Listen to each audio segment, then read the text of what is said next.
नमस्कार,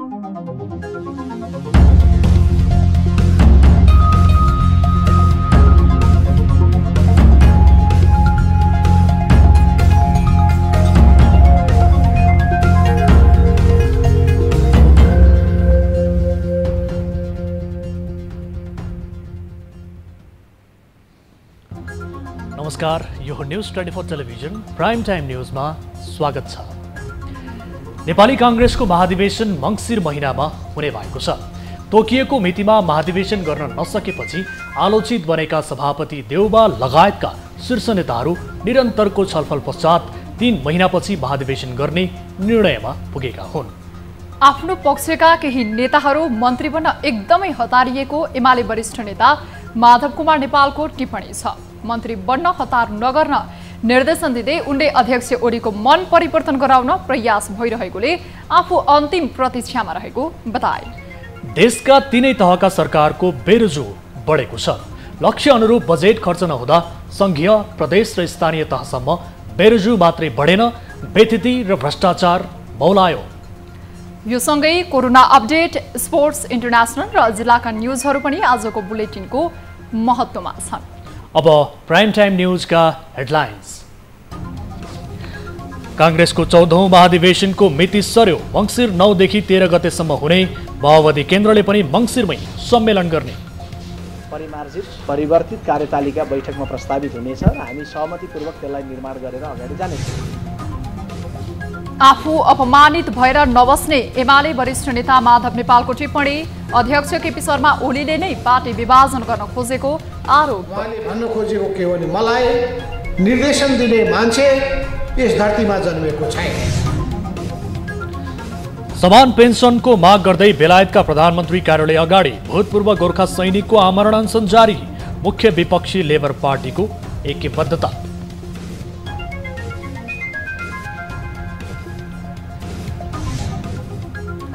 English premier league फुटबलमा Manchester युनाइटेडको विजयी सुरुवात। म्यान्चेस्टरसँग लिड्स युनाइटेड 5-1 गोल अन्तरले पराजित।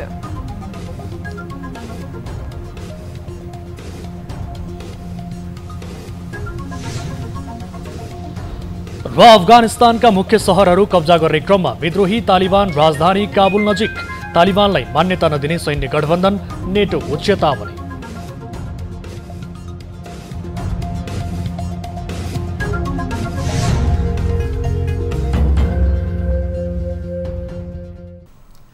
हामी निरन्तर न्युजमा छौं। नेपाली कांग्रेसको महाधिवेशनको नयाँ मिति तोकिएको छ। मंसिर 9 गतेदेखि 13 गतेसम्म महाधिवेशन गर्ने कांग्रेस केन्द्रीय समितिको बैठकले निर्णय गरेको छ। केन्द्रीय समितिले पारित गरेको नयाँ कार्यतालिका अनुसार भदौ 2 गतेसम्ममा क्रियाशील सदस्यताको अन्तिम नामावली र निर्वाचन निर्देशिका बुझाउनु पर्नेछ। यस्तै भदौ 18 गते वडा अधिवेशन, 27 गते गाउँ तथा नगरपालिकाको अधिवेशन, असोज 1 गते प्रदेश निर्वाचन क्षेत्रको अधिवेशन गर्नुपर्ने कार्यतालिकामा उल्लेख छ। त्यस्तै असोज 5 गते संघीय निर्वाचन क्षेत्रको अधिवेशन, जिल्ला अधिवेशन 10 गते, प्रदेश अधिवेशन कार्तिक 10 देखि 12 गते र केन्द्रीय महाधिवेशन मंसिर 9 देखि 13 गतेसम्म गर्ने कार्यतालिका तय भएको छ। क्रियाशील सदस्यता विवादका कारण देखाउँदै भदौ 16 गते तोकिएको 14औं महाधिवेशन स्थगित गरेर केन्द्रीय समितिले नयाँ मिति तोकेको हो। केन्द्रीय समितिको शुक्रबारको बैठकमा आमन्त्रित 22 केन्द्रीय सदस्यहरूले दिएको राजीनामाबारे पनि छलफल भएको जानकारी दिइएको छ। तर ठोस निर्णय भने आइसकेको छैन। 14औं महाधिवेशनको लागि नयाँ कार्यतालिका के हुनुपर्दछ, कस्तो हुनुपर्दछ र कसरी हामीले यसलाई सम्पन्न गर्ने भन्ने विषय हाम्रो छलफलको क्रममा छ। केन्द्रीय सदस्य साथीहरूले धारणा राखिसक्नु भए पछाडि परिमार्जित परिवर्तित कार्यतालिका बैठकमा प्रस्तावित हुनेछ र हामी सहमतिपूर्वक त्यसलाई निर्माण गरेर अगाडि जानेछौँ। अर्को चाहिँ महाधिवेशन सम्पन्न गर्दै गर्दा आवश्यक पर्ने निर्वाचन निर्देशिकाको विषय पनि प्रस्तावित छ र त्यो निर्देशिकाको सन्दर्भमा पनि विभिन्न कोणहरूबाट साथीहरूको धारणा सुझावहरू आइरहेको छ। बैठकमा अधिकांश केन्द्रीय सदस्यहरूले पार्टीको वैधानिकता नगुम्ने गरी कार्यतालिका ल्याउनु पर्ने धारणा राखेका थिए। केन्द्रीय समितिको बैठक बस्न अघि वरिष्ठ नेता पौडेल पक्षले छुट्टै छलफल गरेका थिए। नेकपा माओवादी केन्द्रको राष्ट्रिय सम्मेलनका लागि पुस 11 देखि 13 गतेसम्मको मिति प्रस्ताव गरिएको छ। आजबाट काठमाडौँमा सुरु भएको माओवादी केन्द्रीय कमिटी बैठकमा अध्यक्ष पुष्पकमल दाहाल प्रचण्डले पुस 11 देखि 13 गतेसम्म राष्ट्रिय सम्मेलन गर्ने प्रस्ताव गर्नुभएको हो। प्रस्तावमा यही भदौ मसान्तभित्र देशैभरि पार्टी सदस्यता वितरण एवं नवीकरणको काम सम्पन्न गर्ने उल्लेख छ। असोजमा टोलदेखि ओडा हुँदै गाउँ सम्मेलनहरू गरिसक्ने र कार्तिकमा जिल्ला अधिवेशन गर्ने भनिएको छ। त्यस्तै बैठकमा अध्यक्ष दाहाल विधान मस्यौदा प्रतिवेदन पेश गर्नुभएको थियो। विधान कार्यदल र संगठनात्मक कार्यदलले अघि सारेका प्रस्तावहरूका साथै अध्यक्षको प्रतिवेदनमाथि छलफल गर्न विभिन्न 8 समूह गठन गरिएको माओवादी प्रवक्ता नारायण काजी श्रेष्ठले जानकारी दिनुभयो। 7 प्रदेशका 7 वटा र भूगोल बाहेकका केन्द्रीय सदस्यहरूको एक गरी 8 समूहमा छलफल गरेर आइतबार 11 बजे बस्ने बैठकमा सुझाव पेश गर्ने कार्यतालिका रहेको उहाँले जानकारी दिनुभयो। केन्द्रीय कमिटीको बैठकमा सबै समूहहरूबाट छलफलको निष्कर्षका रूपमा रिपोर्ट प्रस्तुत गरिनेछ र त्यसपछि त्यो रिपोर्टहरूलाई ध्यानपूर्वक लिँदै फेरि स्पष्टीकरण र निष्कर्ष निकाल्ने काम हुनेछ। त्यसपछि प्रस्तावित अन्य एजेन्डाहरूमाथि छलफल गरेर निष्कर्ष निकालिनेछ। त्यसअघि बैठकलाई सम्बोधन गर्दै दाहालले प्रतिगामीहरू नयाँ योजनाका साथ अघि आउन सक्ने सम्भावना रहेकाले पार्टी पंक्ति सचेत हुनुपर्ने बताएको प्रवक्ता श्रेष्ठले जानकारी दिनुभयो। बैठकमा दाहालले केन्द्रीय समिति बैठकपछि सरकारबारे सघन छलफल गर्ने जानकारी दिनुभएको थियो। नेकपा माओवादी केन्द्रले आउँदो निर्वाचनसम्म अहिलेको गठबन्धनलाई कायमै राख्ने भएको छ। शनिबारबाट सुरु केन्द्रीय कमिटी बैठकमा अध्यक्ष पुष्पकमल दाहाल प्रचण्डले पेश गरेको राजनैतिक र संगठनात्मक प्रस्तावमा सत्तारूढ गठबन्धनलाई आगामी चुनावसम्म कायमै राख्ने पार्टीको नीति रहने उल्लेख छ। माओवादी अध्यक्ष प्रचण्डको राजनैतिक र संगठनात्मक प्रस्तावमा के छ त एक रिपोर्ट। माओवादी केन्द्रको केन्द्रीय समितिको पूर्ण बैठकमा अध्यक्ष प्रचण्डले 8 पृष्ठ लामो राजनीतिक र संगठनात्मक प्रस्ताव प्रस्तुत गरेका हुन्। प्रस्तावमा आउँदो चुनावसम्म वाम लोकतान्त्रिक अहिलेको सत्ता गठबन्धनलाई निरन्तरता दिने पार्टीको नीति रहने उल्लेख छ। राजनीतिक घटनाक्रमको विश्लेषण गर्दै प्रचण्डले एमालेका अध्यक्ष केपी शर्मा ओलीले चालेको प्रतिगामी कदम अझै पूर्ण रूपमा परास्त नभइसकेको भन्दै ओलीलाई परिवर्तन विरोधीका रूपमा चित्रित गरेका छन्। ओलीले पार्टीलाई दक्षिणपन्थी कित्तामा उभ्याउने, सरकारलाई आफू निकट व्यक्ति पोस्ने र दलाल नोकरशाही पुँजीवादलाई हुर्काउने साधनको रूपमा दुरुपयोग गरेको, संघीयता, गणतन्त्र र संविधानमाथि नै आक्रमण गरेको आरोप प्रस्तावमा लगाएका छन्। प्रतिनिधि सभाको 2 पटक विघटन गरी ओलीले जनमतको अपमान गरेको प्रचण्डको निचोड छ। त्यस्तै राष्ट्रपति विद्यादेवी भण्डारीले पनि प्रधानमन्त्रीबाट भएको असंवैधानिक कदमलाई आँखा चिम्लिएर समर्थन गरेको उनको दस्तावेजमा उल्लेख छ। त्यस्तै उनले सरकार गठनमा ढिलाइ हुनुमा माओवादी कारक नरहेको पनि प्रश्न पार्ने प्रयास गरेका छन्। मन्त्री परिषद विस्तार सुरुवातमा जनता समाजवादी पार्टीको विवाद निर्वाचन आयोगमा भएकाले ढिला भएको, त्यसपछि एमालेको नेपाल पक्षले केही समय पर्खन आग्रह गरेको र अहिले प्रधानमन्त्री शेरबहादुर देउवाले नै केन्द्रीय कार्यसमिति बैठकपछि मात्रै गरौँ भनेकाले ढिला भएको प्रचण्डको दस्तावेजमा भनिएको छ। प्रचण्डको प्रस्तावमाथि आइतबारबाट केन्द्रीय सदस्यहरूले धारणा राख्ने क्रम सुरु हुनेछ। अध्यक्ष कमरेडद्वारा अहिलेसम्मको राजनीतिक परिस्थितिको जानकारी बैठकलाई गराउने, दोस्रो अध्यक्ष कमरेडद्वारा नै राजनीतिक प्रतिवेदन र विधान संशोधन प्रस्ताव प्रस्तुत गर्ने। Millennium challenge corporation MCC Lipulekh Kalapani र लिम्पिया धुराको प्रश्नलाई पार्टीको घोषित नीति अनुसार कूटनैतिक संवादका माध्यमबाट हल गर्न प्रयत्न गरिने प्रचण्डले बताएका छन्। आगामी भदौ मसान्तसम्ममा सदस्यता नवीकरण गरिसक्ने योजना माओवादी केन्द्रले बनाएको छ। त्यस्तै आगामी असोज 10 गते गाउँ टोलका भेला सम्मेलन सक्ने योजना माओवादीले बनाएको छ। त्यस्तै असोज 20 गते देशभरका 6743 वडाको सम्मेलन एकैसाथ गर्ने योजना प्रचण्डले पेश गरेको प्रतिवेदनमा समेटिएको छ। न्युज 24 टेलिभिजनका लागि टिभी जर्नालिस्ट जगन्नाथ दुलालको रिपोर्ट। नेकपा एमालेका वरिष्ठ नेता माधव कुमार नेपालले अहिलेकै अवस्थामा पार्टी एकता हुन नसक्ने बताउनु भएको छ। काठमाडौँमा आयोजित एक कार्यक्रममा वरिष्ठ नेता नेपालले अध्यक्ष केपी शर्मा ओलीको अहङ्कार र व्यक्तिवादका कारण एमाले एकता अल्मलिएको बताउनुभयो। उहाँले आफू गलत प्रवृत्तिसँग कहिले सम्झौता नगर्ने बताउँदै अपमान सहेर नबस्ने पनि उल्लेख गर्नुभयो। जब जब सरकारको कामलाई राम्ररी गर्नुहोस् भनेर सुझावहरू दिए, उहाँलाई सुझाव पनि मन परेन, आलोचना पनि मन परेन, विधि पद्धति मन परेन र त्यसपछि उहाँले भन्न थाल्नुभयो मलाई घेराबन्दी गर्ने, मेरो हात खुट्टा बाँध्ने।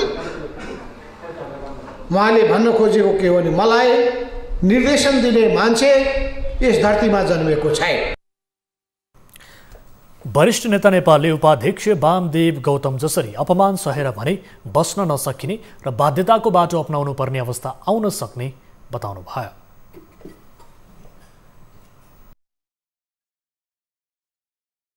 हामी निरन्तर न्यूजमा छौं। जनता समाजवादी पार्टी महन्त ठाकुर पक्षले आफूहरू नै आधिकारिक भएको दावी गरेका छन्। आफू पक्षीय बागमती प्रदेश समितिको भेलालाई सम्बोधन गर्दै नेताहरूले उपेन्द्र यादव समूहले धोका दिएको बताए। निर्वाचन आयोगले भने जसपाको आधिकारिकता उपेन्द्र यादव समूहलाई नै दिएको थियो। जसपा नेता महन्त ठाकुरले आफूहरू मधेसी तथा पिछडिएका नागरिकको अधिकारका लागि लड्ने आफूहरू नै भएकोले आफूहरू नै आधिकारिक भएको दावी गर्नुभयो। 14 लाखको जनसङ्ख्या भएको प्रदेशको पनि 8 सीट छ र काठमाडौँको चाहिँ 54 लाखको छ। मधेसको 2 नम्बर प्रदेशको चाहिँ 54 लाखको जनसङ्ख्या छ, तर यो दुईटै प्रदेशको 8 छ। हाम्रो यो पनि माग संविधान संशोधन हुनुपर्छ र यी जुन अहिलेसम्म संशोधन गरिएको छैन त्यसमा संशोधन हुनुपर्छ र अन्य त्रुटिहरूमा पनि संशोधन हुनुपर्छ। कार्यक्रममा जसपा नेता राजेन्द्र महतोले आफूहरूले पार्टीको नामका लागि नभएर जनताका लागि काम गर्ने भएकोले निर्वाचन आयोगको निर्णयले फरक नपर्ने बताउनुभयो। उपेन्द्र यादव समूह सत्ताको लोभमा परेको उहाँको भनाइ थियो। पद पाउनु पर्यो, पद बचाउनु पर्यो, अब त्यो नाउँमा यताउता गरिहाल्यो। गरेपछि चाहिँ त 51 जनाको चाहिँ हेड काउन्ट भयो। अनि त्यो नाउँमा चाहिँ 2-4 जना त्यो चाहिँ संख्याको आधारमा हामीले राखेको नाउँ जनता समाजवादी पार्टी नेपाल लग्यो रे। लगोस् न, के फरक पर्यो? के फरक पर्यो? अरे यहाँ त बसिरहेको छ नि जनता समाजवादी पार्टी, यो हलमा त जनता समाजवादी पार्टी बसिरहेको छ नि। तर अघिल्लो केपी शर्मा ओली नेतृत्वको सरकारमा केही दिनका लागि महन्तसम्म सहभागी बनेको थियो। अहिले पनि यो सम्ममा सरकारमा जानुपर्ने दबाव छ। लुम्बिनी प्रदेशसभाको हिउँदे अधिवेशन भदौ 1 गते 1 बजे बस्ने गरी आह्वान भएको छ। प्रदेश प्रमुख अमित शेरचनले नवौं अधिवेशन आह्वान गर्नुभएको हो। प्रदेशसभा विशेष अधिवेशन शुक्रबार अन्त्य भएको थियो।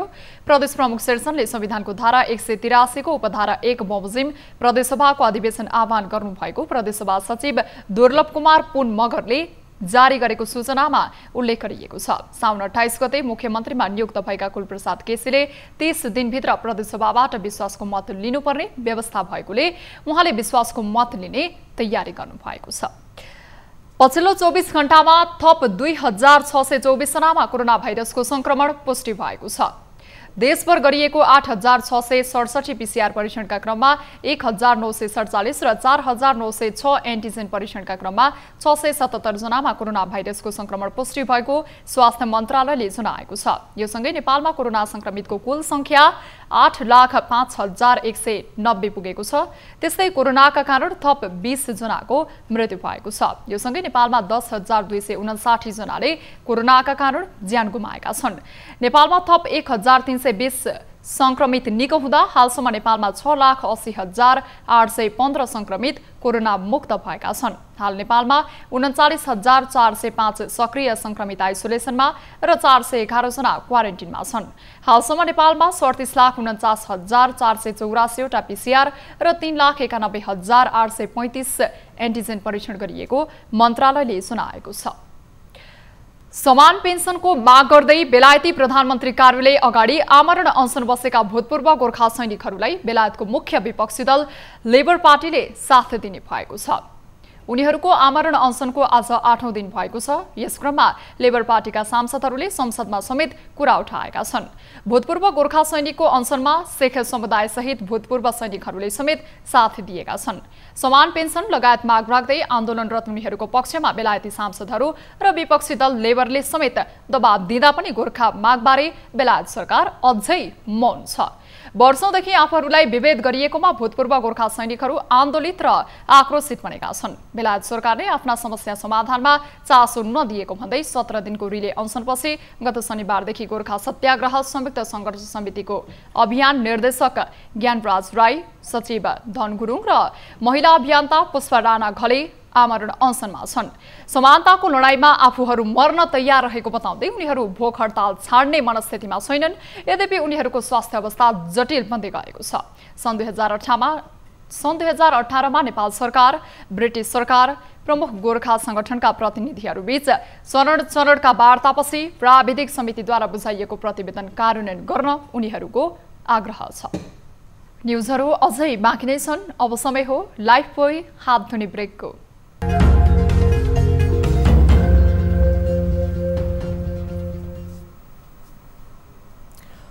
हामी निरन्तर न्युजमा छौं। खोला नाला, कुलो र ताल क्षेत्रको जग्गा समेत अतिक्रमण गरी धमाधम संरचना निर्माण गरेपछि धनगढी उपमहानगरपालिकाका धेरै बस्तीहरू डुबानमा पर्दै आएका छन्। उपमहानगरभित्रै पानी तथा ढल निकास हुने नाला पुरेर सडक बनाउने प्रवृत्ति बढेपछि डुबानले हरेक वर्ष नगरवासीहरूलाई शास्तिमाथि शास्ति थप्न थालेको छ। एक रिपोर्ट।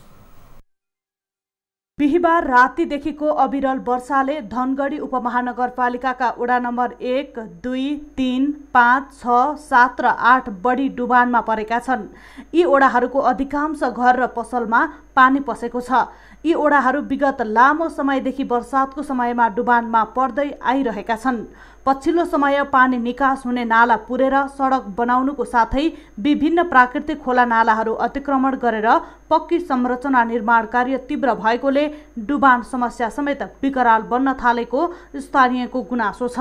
तत्कालीन नगर विकास समितिले पैसा असुल्दै सार्वजनिक खोला नाला, कुलो र ताल आसपासको जग्गा समेत बिक्री गरेको थियो भने सोही जग्गामा संरचना निर्माण गर्न उपमहानगरपालिकाले नक्सा पास गरिदिनु धनगढीवासीका लागि दुर्भाग्य भएको छ। त्यति पहिला त त्यस्तो थिएन। अब यो के हो भने अन्तको पानी पनि यहीँ आउन लाग्यो। माथि कुलो बनायो, जम्मै अब उता नाली नबनाइकन यता गरिदियो। यहाँबाट हामी कर पनि त तिरिरहेको नि। करको आधारमा अब यहाँ सुविधा नगरपालिका महानगरपालिका हो, नगरपालिका भन्दा पनि माथि पुग्नु। त्यही हिसाबले यहाँ पनि अब अलि लगानी गर्नुपर्छ। धनगढीका सडकको अवस्था र डुबानको कारण बाहिरबाट धनगढी कामका लागि आउने र धनगढीवासीले मात्र नभई विद्यार्थीहरूले समेत निकै शास्ति भोग्नु परेको छ। पढाइ राम्रो होला, जान समस्या नहोला, अप्ठ्यारो नहोला भनेर यहाँ पढ्न आएको। यहाँ हेर्दा त अप्ठ्यारो नै छ। स्कुल जाँदाखेरि पनि यस्तो हालत छ। पुरै शरीर कपडा भिज्छ, कापी कलम सबै भिज्छ।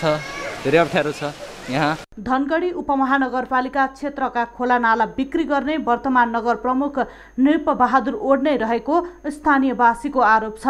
अहिलेका नगर प्रमुख ओड तत्कालीन धनगढी नगर विकास समितिको अध्यक्ष हुँदाको समयमा धनगढी क्षेत्रका सबैभन्दा बढी सार्वजनिक खोला नाला तथा ताल क्षेत्र रहेको स्थानमा लाल पूर्जा वितरण गरेको स्थानीयले देखेका छन्। निर्माणका लागि भनेर यता उत्तरबाट बाटो निर्माण भएर यहाँ नजिक पुगिसकेको छ र यता दक्षिणबाट पनि माथिबाट पनि निर्माण कार्य जारी नै छ। तर त्यो जारीको क्रममा यो आधा मात्र काम गरेका कारणले यो पानी निकास हुन सकेको छैन। जम्मै पानी चाहिँ घरभित्र गइरहेको छ। गाई गोठहरू डुबान परेका छन्। उता धनगढी उपमहानगरपालिकाकै सबैभन्दा बढी डुबान हुने क्षेत्र मानिएको वडा नम्बर 3 का अध्यक्ष बलबहादुर ओयरले तीनै तहका सरकारले डुबान समस्या समाधानको लागि सहयोग नगरेको आरोप लगाएका छन्। डुबान हुनुको मेन मुख्य कारण के छ भनेपछि खोला नालाहरू अतिक्रमण भए हैन, नगर विकासले चाहिँ जताभावी पूर्जा बाँडिदियो, यो पनि प्रमुख कारण हो। यो धनगढीको यो 3 नम्बर मात्र होइन कि सम्पूर्ण धनगढी डुबानमा पर्नुको प्रमुख कारण त्यो हो। पसल अगाडि पानी जम्ने गर्दा व्यापारीहरू आफूहरूको व्यवसाय चौपट बन्ने चिन्तामा छन्। यस्तै सुदूरपश्चिम प्रदेशकै प्रमुख व्यापारी केन्द्र तथा यस प्रदेशको अस्थायी राजधानी समेत रहेको धनगढीमा रहेका अधिकांश सरकारी कार्यालयहरू समेत डुबानमा पर्ने गरेका छन्। तर कतैबाट समस्या समाधानका लागि कुनै पहल भएको छैन। न्यूज 24 टेलिभिजनका लागि कैलालीबाट टिभी जर्नलिस्ट सुशील ढुङ्गानाको रिपोर्ट। जुम्लाको तातोपानी गाउँपालिका वडा नम्बर 7 मा रहेको स्थानीय खोलामा आएको बाढीले बगाएर 3 जनाको मृत्यु भएको छ। जडीबुटी खोज्नका लागि पाटन गएका 60 वर्षीय बिर्ख राउत, 35 वर्षीय जयसरा रावत र उनका छोरा 10 वर्षीय सन्देश रावतको खोला तर्ने क्रममा बगाएर मृत्यु भएको हो। उनीहरूको शव बालुवाले पुरिएको अवस्थामा स्थानीयले फेला पारेका थिए। तीनै तहको सरकारको बजेट लक्ष्य अनुरूप खर्च हुन नसक्दा सरकारी खर्चको अपारदर्शितासँगै बेरोजु बढेको छ। संघीय सरकारदेखि प्रदेश र स्थानीय तहको बेरोजु बढेको महालेखा परीक्षकको प्रतिवेदनमा उल्लेख छ। सामान्यतया सरकारी खर्चको बेरोजु बढ्दा तीनै तहको सरकारमा भ्रष्टाचार र बेथिति बढेको देखिन्छ। एक रिपोर्ट। संघ, प्रदेश र स्थानीय तहमा 1 खर्ब 33 अर्ब बेरोजी बढेको छ। तीनै तहको सरकारको प्रभावकारी कार्य सम्पादन हुन नसक्दा बेरोजी बढेको हो। संघीय सरकार, प्रदेश र स्थानीय सरकारको मातहतमा भएको विकास निर्माण र कर्मचारीले प्रशासनिक प्रयोजनमा लिएको पेस्की खर्चको फर्च्योट समयमा नहुँदा बेरोजुको आकार बढ्छ। सबैभन्दा बढी बेरोजु संघीय सरकारको छ। महालेखा परीक्षकको प्रतिवेदन अनुसार संघीय सरकारको बेरोजु 71 अर्ब 6 करोड पुगेको छ। त्यसैगरी प्रदेश सरकारको 8 अर्ब 19 करोड पुगेको छ भने स्थानीय तहको बेरोजु 38 अर्ब पुगेको छ। तीनै तहको सरकारले आर्थिक वर्षको अन्तिममा खर्च र पेस्की रकमको फर्च्योट नगर्ने प्रवृत्तिले सरकारी बेरोजु बढेको हो। विभिन्न मन्त्रालय, विभाग तथा सरकारी कार्यालयबाट भएको खर्चमध्ये 18% असुल गर्नुपर्ने महालेखाले उल्लेख गरेको छ। त्यसैगरी प्रमाण तथा प्रक्रिया नपुगेको बेरोजु 47% रहेको छ। पेस्की बेरोजु 35% छ। पछिल्लो पटक प्रदेश र स्थानीय तहमा पनि बेरोजु बढेको छ। सांसद विकास कार्यक्रम र स्थानीय तहको कार्यक्रममा जटिलता, दोहोरोपन पनि काहीँ देखिएको र विशेष गरी प्रदेश 2 र आयोजना र कर्णाली प्रदेशमा विवादमा विगतमा चाहिँ कमिसनका कुरा उठेको र रोयल्टी बाँडफाँडमा पनि जटिलता देखेकोले स्थानीय तहमा बजेट अनुशासनभन्दा बाहिर गएको र यसले एउटा आर्थिक अराजकता निम्ताएको स्थिति पछिल्लो दिनमा देखिएको छ। काठमाडौँ महानगरपालिकामा विभिन्न शीर्षकमा बजेट बढ्दा पनि बेरोजु र आर्थिक अनियमितता बढेको तथ्य बाहिर आएको छ। ललितपुर महानगरपालिकाले पनि समयमा बजेट पेश गर्न सकेन। निर्माण व्यवसायीहरूले सम्बन्धित मन्त्रालय, विभाग र परियोजनाहरूबाट मोबिलाइजेसन पेस्की लिने तर काम नगर्ने गरेका कारण बेरोजु रकम बढेको हो। निर्माण कार्यमा संघ र प्रदेशतर्फ बढी बेरोजु देखिन्छ। त्यसैगरी स्थानीय तहका कर्मचारीहरूले पनि पेस्की मार्फत बेरोजु लिने क्रम बढेको छ। स्थानीय तहमा 5 अर्ब असुल गर्नुपर्ने बेरोजी रहेको छ। बेरोजु बढ्नु भनेको आर्थिक अनियमितता र कमजोर वित्तीय सुशासन बढेको जानकारहरू बताउँछन्। नियामक निकायको प्रभावकारितामा पनि अब भर पर्ने भयो भने अर्कोतिर जुन खर्च गर्ने निकाय खालको प्रदेश सरकार, स्थानीय सरकारले अब आफ्नो खर्चलाई सकेसम्म नियमसङ्गत रूपमा गर्न सकेको खण्डमा बेरोजु गर्न सकिन्छ। त्यसकारणले कर्मचारी र पदाधिकारीहरूको एउटा कमिटमेन्ट, प्रतिबद्धता आउन सक्यो भने बेरोजुको मात्रालाई हामीले चाहिँ 1% भन्दा तल झार्न सक्ने सम्भावनाहरू चाहिँ छ। गठबन्धन सरकारले श्वेतपत्रमा जारी गर्दा केपी ओली सरकारको समयमा तीनै तहको सरकारको खर्च अपारदर्शिताले बेरोजु र आर्थिक अनियमितता बढेको उल्लेख गरेको छ। महालेखा परीक्षकको कार्यालयले उल्लेख गरेको बेरोजु र आर्थिक अनियमिततालाई तीनै तहको सरकारले सुधार गर्न नसक्दा संघीय सरकार, प्रदेश र स्थानीय तहको सरकारमा झन बढी आर्थिक अनियमितता र बेरोजु बढ्ने देखिन्छ। न्यूज 24 टेलिभिजनका लागि टिभी जर्नलिस्ट नवराज चालिसेको रिपोर्ट। हामी निरन्तर न्यूजमा छौं। स्थानीय तहहरू आफ्नो क्षेत्रमा उत्पादित खाद्य वस्तु एवं नगदे बालीलाई देशव्यापी बनाउन र चिनाउन प्रयासरत छन्। रामेछापको दोरम्बा गाउँपालिकाले आफ्नो पालिकाभित्र उत्पादित आलुलाई ब्रान्डिङ गर्दै यस्तै प्रयास थालेको छ। आलु ब्रान्डिङका लागि गाउँपालिकाले कृषकलाई 85% अनुदानमा बोरा उपलब्ध गराउने भएको छ। तर उत्पादन गरेर पोको पार्ने बेलामा चाहिने बोरामा मात्र अनुदान दिएर ब्रान्डिङ नहुने दोरम्बाका किसानहरूको तर्क छ। एक रिपोर्ट। रामेछापको दोरम्बा गाउँपालिका आलु खेतीको लागि उद्गम स्थलको रूपमा चिनिने भएकाले आलुलाई ब्रान्डिङ गर्न लागेको हो। दोरम्बा गाउँपालिकाभित्र उत्पादन हुने आलु ब्रान्डिङको लागि गाउँपालिकाले कृषकलाई 85% अनुदानमा बोरा वितरण गर्ने भएको छ। कृषकलाई अनुदान दिइने बोरामा गाउँपालिकाको नाम र लोगो प्रयोग गरिनेछ। गाउँपालिकाको दोरम्बा, डडुवा, खोलाखर्क र गोस्वारा लगायतको स्थानहरूमा मुख्य बालीको रूपमा आलु खेतीलाई लिइन्छ। त्यस क्षेत्रका स्थानीयको मुख्य आम्दानीको स्रोत पनि आलु खेती नै हो। एक सालमा चाहिँ नै 2 चोटि लगाउन सकिन्छ अनि यसमा आम्दानी पनि छ। फेरि अलिकति के हुन्छ भनेदेखि यसमा चाहिँ अलि समस्या चाहिँ के भन्दाखेरि त्यो रोग आइरहन्छ। त्यसमा चाहिँ औषधिहरू आफैले काठमाडौँबाट मगाउनु पर्ने त्यस्तो पनि छ। गाउँपालिकाले आलु ब्रान्डिङ गर्ने नीति तथा कार्यक्रम नै ल्याएको छ। कृषकलाई बोरामा अनुदान दिन आर्थिक वर्ष 2078-79 को लागि 10 लाख रुपैयाँ बजेट विनियोजन गरेको छ। गाउँपालिकाले आलुको ब्रान्डिङ साथै उन्नत जातको आलुको बिउ, मल र कीटनाशक औषधिको व्यवस्था गरिदिएमा आम्दानीलाई दोब्बर बढाउन सकिने र ब्रान्डिङ गर्न पनि उत्साह जाग्ने कृषकहरूको भनाइ छ। बेलामा अरू भन्दा नि यहाँ मोल रासायनिक मोलहरू सबै चिज माटो जातेर कुन मोल लाग्छ त?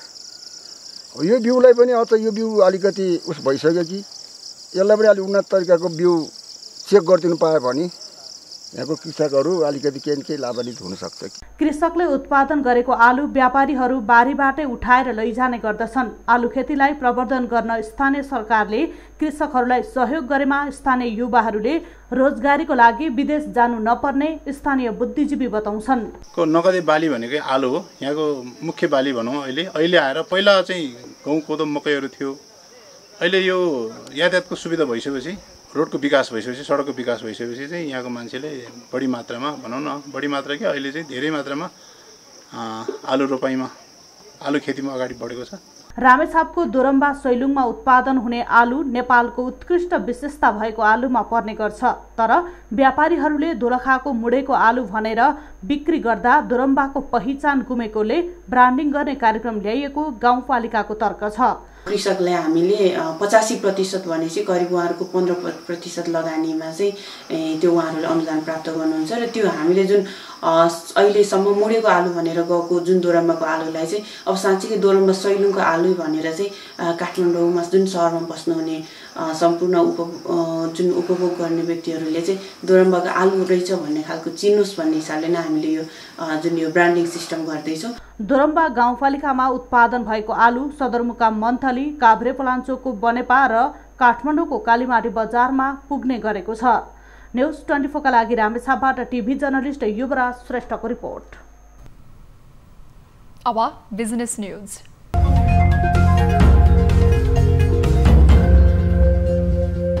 धितोपत्र बजारमा यस साता नयाँ कीर्तिमान कायम भएको छ। नेप्से परिसूचक हालसम्मकै उच्च स्थानमा पुगेको छ। यस्तै कारोबार रकम समेत औसतमा 16 अर्बको हाराहारीमा रहेको छ। नेपाल स्टक एक्सचेन्जका अनुसार यस साता नेप्से 3179 मा पुगेको छ। औसतमा कुल 225 कम्पनीको 14,98,32,310 किता शेयर रु 79 अर्ब 26 करोड 8,40,916 मूल्यमा खरिद बिक्री भए। 227 कम्पनीको 2 करोड 69,96,313 किता शेयर 14 अर्ब 30 करोड 81,36,887 मूल्यमा खरिद बिक्री भए। साताको दोस्रो दिन सोमबार धितोपत्र बजारमा शेयर कारोबार मापक नेप्सेमा सामान्य सुधार भए पनि जलविद्युत समूहको शेयरमा उछाल देखियो। यस्तै कारोबार रकम 14 अर्ब रुपैयाँको हाराहारीमा रह्यो। कुल 225 कम्पनीको 2 करोड 53,93,679 किता शेयर 14 अर्ब 13 करोड 73 लाख 38,881 मूल्यमा खरिद बिक्री भए। कारोबार भएका 13 उपसमूह मध्ये जलविद्युत उपसमूहको सेयरमा उछाल देखियो। सो दिन कारोबारका आधारमा Arun valley hydro power company शीर्ष स्थानमा रही 67 करोड 48 लाख 55,860 बराबर रुपैयाँको कारोबार भयो। साताको तेस्रो दिन मंगलबार नेप्सेमा उछाल देखियो भने बजार पुँजीकरण 44 खर्ब 13 अर्ब रुपैयाँ बराबर पुग्यो। कुल 225 कम्पनीको 3 करोड 35 लाख 35,213 किता सेयर 17 अर्ब 84 करोड 61 लाख 47,279 मूल्यमा खरिद बिक्री भयो। मंगलबारको कारोबारपछि बजार पुँजीकरण 44 खर्ब 13 अर्ब 18 करोड 3 लाख 20,000 रुपैयाँ बराबर पुग्यो। साताको चौथो दिन बुधबार नेप्सेमा झिनो मात्रै सुधार भयो, तर कारोबार रकम 15 अर्ब 45 करोड रुपैयाँ बराबर भयो। कुल 230 कम्पनीको 2 करोड 72 लाख 98,624 किता सेयर 15 अर्ब 45 करोड 59 लाख 41,745 मूल्यमा कारोबार भयो। साताको अन्तिम दिन नेप्सेमा कीर्तिमान कायम भयो। यस्तै बजार पुँजीकरण 44 खर्ब 37 अर्ब रुपैयाँ बराबर पुग्यो। कुल 225 कम्पनीको 3 करोड 66 लाख 8,461 किता सेयर 17 अर्ब 51 करोड 32 लाख 76,115 मूल्यमा खरिद बिक्री भए।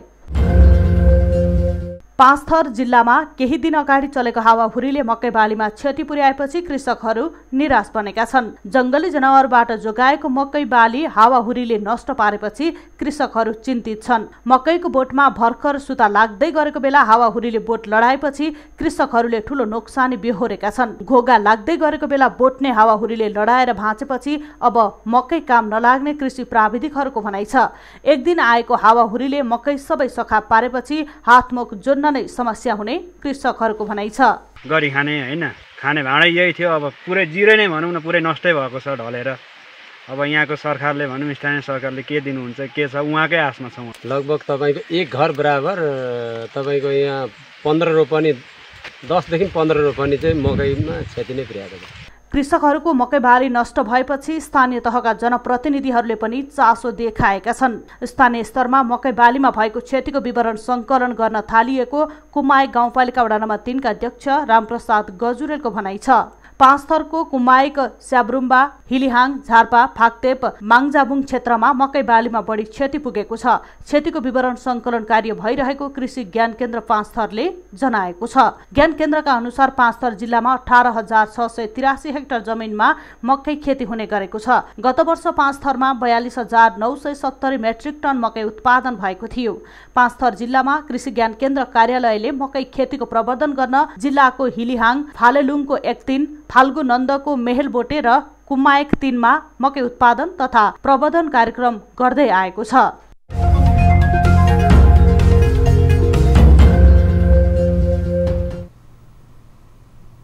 न्युजहरू अझै बाँकी नै छन्। अब समय हो लाइफ बोय हात धुने ब्रेकको।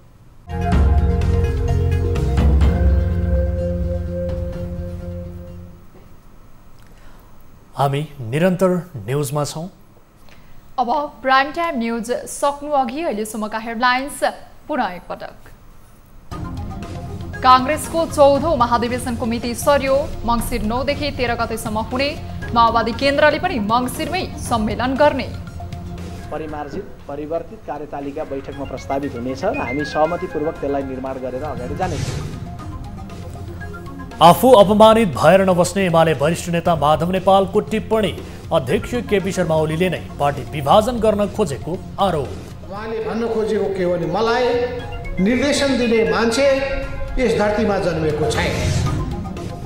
समान पेन्सनको माग गर्दै बेलायतको प्रधानमन्त्री कार्यालय अगाडि भूतपूर्व गोर्खा सैनिकको आमरण अनसन जारी।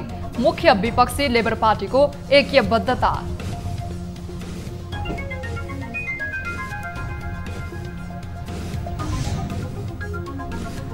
इंग्लिश प्रिमियर लीग फुटबलमा म्यान्चेस्टर युनाइटेडको विजयी सुरुवात। म्यान्चेस्टरसँग लिड्स युनाइटेड 5-1 गोल अन्तरले पराजित।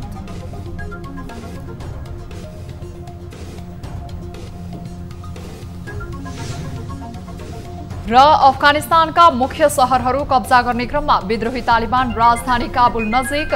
तालिबानलाई मान्यता नदिने सैन्य गठबन्धन नेटोको चेतावनी।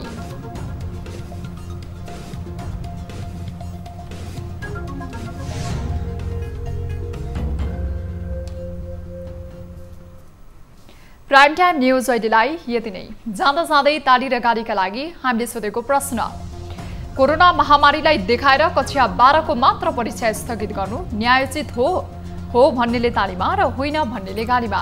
हाम्रो पात्रको एपमा गई भोट गर्नुहोला।